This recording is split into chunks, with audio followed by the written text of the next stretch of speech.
First of all, being gay is far from a curse. It's more like an extra order of fries at Wendy's because the lady behind the window isn't paying attention while she fills your bag. It's awesome. This is AMI Audiobook Review, where we chat all things audiobooks on this weekly podcast, and this is Saturday, June 18th, 2022. A couple days until the summer officially starts, but if you're anywhere on my boat, it's pretty much started like a month ago.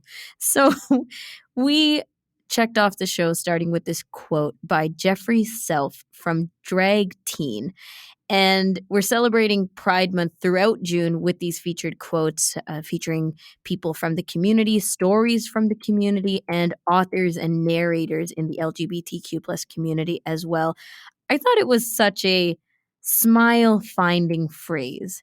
It's something I made up. I really love going with that because not only are we craving some good drive-through fries after listening to that, but personally, I feel like we're loving that symbolic, simple, light, understanding, empathetic feeling of love. This uncomplex version of it. It's not complicated. It's awesome. That's what it is. So we have a lot to discuss here. Let's get into the Selah homepage at a glance. The featured titles at the very top, starting with The Girl in the Middle by Ioannis Granovsky. This is a biography, and moving on to Love That Story, Observations from a Gorgeously Queer Life by Jonathan Van Ness. Humor and anthologies category. We discussed this one last week, so check out the podcast for that. Pause or play. Still Just a Geek is the third and final featured title by Wil Wheaton. Humor, family, and relationships. We'll get into that one in a bit. But Selah is helping us celebrate Pride Month. So under the blog, the latest post is Selah Celebrates Pride. Pride Month is an excellent time, as we know, to check out some new titles from LGBTQ plus authors or about the LGBTQ plus community. And they've curated a selection of recent additions to the collections. And you can check out the LGBTQ category specifically for the entire list of everything that they have on the catalog. Selah has also put together some of the titles by Canadian authors nominated for Lambda Awards. So we talked about Lambda when we had our friends from Selah Library on the first episode of June. And the Lambdas were created, for some background, 34 years ago to nurture and advocate for LGBTQIA writers and affirm the values of the lives and stories of the folks in this community. So more than 100 books were nominated across 24 different categories. The full list of categories, as well as all the nominees, are available on the Lambda site. And there are 3 titles that were categorized, or I should say highlighted in this blog post by Selah. Care of Letters, Connections, and Cures by Advent Coyote. This is from the transgender fiction category. Another one that was a Canadian author written tale is Northern Light by Cassie Molly, and this is from the LGBTQ nonfiction category. The last one, which is also a congratulations to Alex Olin, who won the Lambda for the bisexual fiction category, and the title was We Want What We Want. So I have some of the highlights here from the entire collection that was put from the Selah folks, as well as in this featured blog post. So some of these highlights from these suggestions are, number 1, The Listeners. This is a novel by Jordan Temahill, and this is about a family torn apart by a mother's obsession with a sound that nobody else in her family can hear. So while lying in bed one night with her husband, Claire Devon suddenly hears a low hum. This innocuous sound, which nobody else in the house can hear, has no obvious source or medical cause. It begins to upset the balance in Claire's life. So that's one suggestion. A next one is A Dream of a Woman, stories by Casey Plett, an ethereal meditation on partnerships, sex, education, romance, groundedness, and love. This one is stories that buzz with quiet intensity and the intimate complexities of being human. Third suggestion for you, The Spectacular. This is a novel by Zoe Woodall. It's taboo to regret motherhood, but what would happen if you do? This is multi-generational story exploring the sexuality, gender, and the weight of reproductive freedoms. You Still Look the Same is another suggestion. This one is by Zana Doctor. It's a collection of poetry navigating midlife. It's an intimate deep dive and humorous glance at the tumultuous decade of her 40s. It explores midlife breakups and dating, female genital cutting, imprints of racism and misogyny, and the oddness of sex and love. It urges us to take a second look at the ways in which human relationships are never what we expect them to be. So that one sounds like a heavy one to kind of round off things. But there are a lot of great selections here and suggestions straight from our friends at CELA. So go to celalibrary.ca and you can check out their blog, which has this post as the latest one from June. If you want to get a hold of us and give us your recommendations, maybe check in on something that we've already chatted about, 1-866-509-4545 is how you can reach us and leave us a message. Also, feedback at ami.ca is where you can give us your written feedback, and we'd love recommendations there as well. I'm your host, Ramia Amuddin, here this week with Jacob Szymanski as our technical producer, and we're going to get to know our guest in a second, but before that, it's time for Pause or Play. So we went through these featured titles at the start of the show from our CELA Library homepage. Let's check out the last one on the list, Still Just a Geek by Wil Wheaton. This is a humor and family and relationships and a biography. So celebrated actor, personality, and all-around nerd Wil Wheaton re-examines one of the most exciting lives of Hollywood and fandom, and that is, of course, his own. Wil Wheaton has charted a career course unlike anyone else and has emerged as one of the most popular and well-respected names in science fiction, fantasy, and pop culture. And back in 2001, Wil began blogging on wilwheaton.net. Believing himself to have fallen victim to the curse of the child actor, Wil felt relegated to the convention circuit and didn't expect that many would want to read about his random experiences and personal philosophies. Yet, much to his surprise, people were reading. And he still blogs and people still read. So now he has this huge following on social media with well over 3 million followers. An incredibly raw and honest memoir is this one that we can check out, in which Wil opens up about his life, about falling in love, about coming to grips with his past work, choices, and family, and finding fulfillment in the new phases of his career. So now we're going to go around the table and pause or play this title. Jacob, lucky victim number one, we'll start with you. Pause or play? I'll give this one a play. I find Wil Wheaton is just super interesting to start with, but I love the idea of people not realizing how interesting they are. And like, I'm just picturing that a whole bunch of people in his life told him like, no, you need to write a biography because like your whole life is really interesting. And he's like, nah, I'm not that interesting. I can only imagine that a whole lot of people can relate to that experience. But as far as the book goes, yeah, it sounds super interesting. I'm all in. Okay, quick follow-up.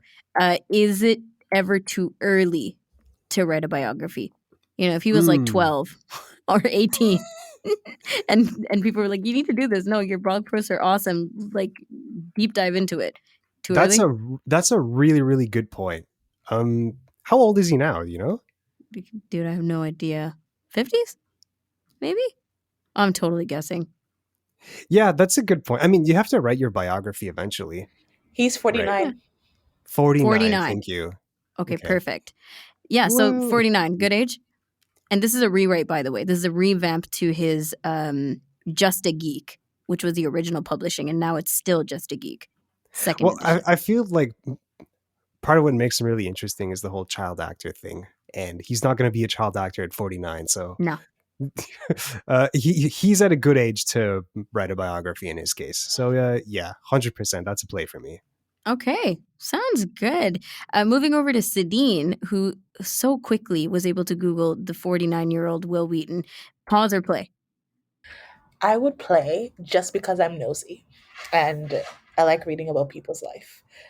However, finding out that it's the second time he's doing it, revamping it, um, I'm now kind of iffy. Okay, because these series of blog posts, right? He went in and kind of rejigged some things, probably added a couple more blog posts to his collection. So you're thinking might not be worth the reread? The thing is, do I need to read a third version of this? If we're on the second and he's only 49, I'm guaranteeing there might be a Huh? third version of it. Do I She's want to wait thinking for the third one ahead. or do I want to read this one? But am I nosy enough to want to find out about his childhood and his abusive father? Yeah, I am. Okay. Did I say abusive father, or did that come in the Google search? Google search. Very much the Google search. So I used to ask people, we're going to talk to Sehdeen in a second, and I'll formally tell you guys who she is, but we used to ask people this questionnaire when they come on the show. And one of the questions on the AR listening scale, as I called it, was um, do you only pick what's popular? When you're going for an audiobook, do you Google the heck out of something or find out how much clout it has before stepping into it? And, how quickly you were able to Google why you may not press pause or play on this book, Sabine, it astonishes me, even with the technology out there right now. Wow. So. I'm Google Queen. Amazing. Well, we're talking about, first of all, Still Just a Geek by Wil Wheaton. It's his second edition of this biography. If you want to check it out, he does narrate it, and it's available on selalibrary.ca. And now we move on to check in with our avid reader. So we're opening up the space to review and discuss and reminisce and browse and conceptualize and recommend audiobooks. I knew I forgot one thing. Amir, where are you to catch me up? And we're welcoming in Sehdeen Lowe, one of my oldest friends and an absolute audiobookaholic. And she's here to come on the show to tell us, A, some recommendations of her own, and B, give us a little scoop on what it feels like to listen to audiobooks. Because Sehdeen, you before when we were in high school together were part of all the book clubs and all the library clubs and all these other things, and you were reading physical books at that point. So are you still reading any physical books? Up until I had the child 3 years ago, I was. After having a kid, I do not read physical books anymore. So now you're into the audiobook world completely. Yes. Yes. Yes. So this is kind of like a convert conversation also. Yes, definitely a convert conversation. So when and where do you find the time to pick up audiobooks? Is it a on the go type thing, or do you actually take time to focus in? I do both. So it's, a lot of it is on the go while I'm driving, cleaning, cooking. I think my kid hears more audiobook that he does anything else like music. I would just be playing it while I'm playing with him. It's always going on while something else is happening. However, I am known to completely stop in the aisle of the supermarket to listen to a part of the book that just got really good, and it requires me not to move so that I can fully immerse myself in that part. Wow. I can definitely imagine that. We've paused a couple times for a lot of different things over the years, and I've definitely bumped myself into you because you've stopped for something amazing that's come up. So this doesn't surprise me at all. And you're an Audible fan. You're on Audible, and Yes. now they call it the Audible Plus catalog, right? Where you get all kinds of free stuff included in your membership. Is the other way to say it in parentheses. You're a fan of this. How much do you get out of that part of it? Actually, a lot of the books I read lately are coming from Audio Plus. Um, Usually, what I find is that I find one book in the series that is on Audio Plus, and then it forces me to go listen to all the other books in the series. Oh, okay. The current series I'm reading, what they did is that book one was in Audio Plus, book two was not, book three is, and I'm wondering if book four is not. So that's what they have done to force us to buy And listen, Marketing. It's good marketing. And yes. actually, it's a good way to encourage us because sometimes you're like, I'm not going to check out the series. But then you check it out on Audible Plus, which is included, like I said. Then you go read book 2, you buy it, right? And then you're like, nah, but I think I'm done. But oh, wait, book 3 is available back in the included section. That is what That's I'm being great. caught in currently. Right, right. That's amazing. So you've been with Audible for how long, roughly? Probably 3 years that I've been listening to audiobooks. And I'll probably say since 2018. Okay. I love it. And you're fully immersed. So there's no need for me to, tell you how amazing audiobooks are. But I have to ask, because this is just a curious point for me always with every conversation. Do you speed up your books? No, and you hate that I don't do that. I know. So much time saved. But no, eh? Still? No, I listen to it. Okay. I think the speed is 1.1. It's nothing. So I can't like even notice it. exactly. Very slow. Okay, fine. Okay, tell us, if you will, your go-to genre, your go-to kind of book. I'm definitely a big romance fan, and nonfiction. So that's legitly where I stay 99.9% of the time. If I really want to get into like a personal development, I do that maybe like once every couple of months. But the book that really, really, really got me deep down into Audible, I think we're reading it together last year by James Clear. Now I can't remember the Were name of we? it. Okay. Yes, we're reading at the same time. Yeah, when I remember, I tell you. Okay. Yeah, we'll take it back if you remember. But yeah, that's really great with the self-development. When you were going through pregnancy or parenting books or any of that stuff, I guess even now it's still a possibility. Do you go through audiobook life for that?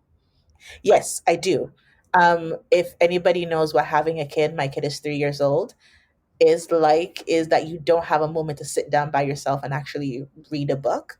So a Hmm. lot of the parenting books I'm reading or read, I was listening to an Audible, and I get through it so much faster than if I was reading it myself. Yeah, absolutely. And you would get through it even faster if you sped it up. But you know what? It's part of the learning. So I so can we'll completely see you going in my phone and changing the speed I listen to the books at. I'm honestly tempted and I don't even think you'd notice. I But probably wouldn't. it's an experiment for another time. Okay, so you and I have shared a lot about Colleen Hoover, and anybody who listens regularly to this show knows that I'm a fan of Colleen Hoover. I've put others on Colleen Hoover. Amir Khan, who's joining us next week, he read a bunch of her books, not back to back, because you can't do that with Colleen Hoover. There's a lot to digest. And you were the one who originally introduced me to her. So tell all of us, remind us who Colleen Hoover is, why you love her books. So, Colleen Hoover started out as a social worker and the English teacher way back in the day. She is an American writer, nonfiction. However, she does have a crazy side. Um, Really, just an amazing all around author that dips her toe in just about every section of writing that you can think of. And when you say nonfiction, it's like influenced based on real events. Not really. Real Um, events. so, I think some of these events have happened, and she just elaborates the stories. Right. Rest of them, she comes up with them on her own. However, I am really contemplating her motivation for books like Verity. Probably pronouncing that wrong. But Yep, that very. one, I don't know where that craziness came from.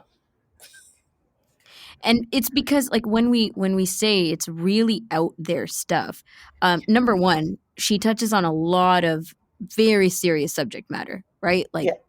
sexual abuse and depression and mental health issues and domestic violence and all kinds of stuff. And I've noticed a lot, especially for women identifying people going through um, real, like, today world things. She doesn't get too much into like how things used to be, but it really feels like something somebody can be going through right now, which also is very realistic for me when I read her books. So, for example, Ends With Us is the book that you're referring to when she was dealing with domestic violence. That Yes. one is based on true story. So, her biological father was abusive to her mom. And her mother really had to decide that it really did end right there and took them out of that situation. So if you read the book or if you ever see her talking about it, she will say that it's dedicated to her mom and her sister. And that one, she took that from that real life experience and then turned it into this real book. And it's probably her number one selling book Hmm. overall because we keep going back for it. And just a little plug, she's coming with part two of that in October. Is she? Yes, Oh I'm my so gosh, I excited. had no idea. Wow, I don't even know what a part two of that book could even look like. Oh my gosh. Like the Yeah, stress that it put me through. I know. Oh, it was. It was a lot. A lot. And the thing is, you're talking about like you talked about who she is, right? She was a social worker. She was dealing with a lot of stuff. She brings that completely into her writing. Yes, 100%. Did you do all that research after you started liking her as an author? Like, when did you decide to look into who she is or check out interviews? I'm not sure to what capacity you were looking into her. So I joined the Facebook group because I really needed to discuss one of the books, first books that I read, which was November 9. I just needed to cuss about how she wrote the book. So there was a Hmm. Facebook group that I joined, and she comes onto the Facebook group and she posts about herself and she tells you about her life and responds to your comments. It's called Cohorts. So that's how I found out a lot about her life from her Facebook group. And she's involved on that. Yes, she is. Like she legitimately Wow. responds to your comments and posts things about it, gives people ARC copies of her books from that group. She's like super involved with it as much as she can. That's amazing. I had no idea. And like we knew that you were super fans, right? Anybody who knows you, Colleen Hoover comes up in any book conversation. But the fact that, it's so involved of her to respond to the fan base, because you know what? I think there's a seriously not rewarding, but relieving aspect to that. When an author who puts out books that are so serious, so complex, so much to discuss, a lot of us are probably taking her books to therapy with us. We're like, oh Yep. man, a lot to unfold here, and to be able to respond to the community expressing these things, that's valuable. Yes. I've actually made my therapist go read one of her books. Because I talked about it so much. Again, twice in this segment that I will say I'm not surprised at all. But just a part of the eccentricity of Sehdeen. Honestly. Okay. Okay, this is great. Now, we just have a couple minutes left. So tell me, what else are you reading right now that Okay, you're so willing right to now share? I'm reading, it's quite spicy, but it's the Missionary and Master series in the Forgotten, and it's by Lexi Blake. So I'm on book 3 of that series. It's about the Lost Boys. Mad scientist doctor kidnapped them, wiped their memory, and is going through each person's recovery of getting their memory back and knowing who they were previously. I would recommend one book other than that, though, for the LGBTQ listeners that you're talking about in the Yes. beginning, and it's Purple Panties by Zane. It's a bit of an older book, but for our Black LGBTQ listeners, that one is like superb, superb. Extra spicy though. Wow. Okay, well, I mean, most of the books in your personal library, I think, might be extra spicy, to go along Yes. with your personality. So this is amazing. Thank you for recommending those two and for talking Colleen Hoover and for everything else. Appreciate you coming on. And I say this to so many guests, but I really mean it. I hope to have you back on the podcast. My pleasure. Sehdeen Lowe joining us, today's guest on AMI Audiobook Review, giving us her recommendations and completely encouraging all of us to continue reading Colleen Hoover and her subject matters. That's it for today's episode. And until next week, when we're back with Amir Khan, happy audiobook listening.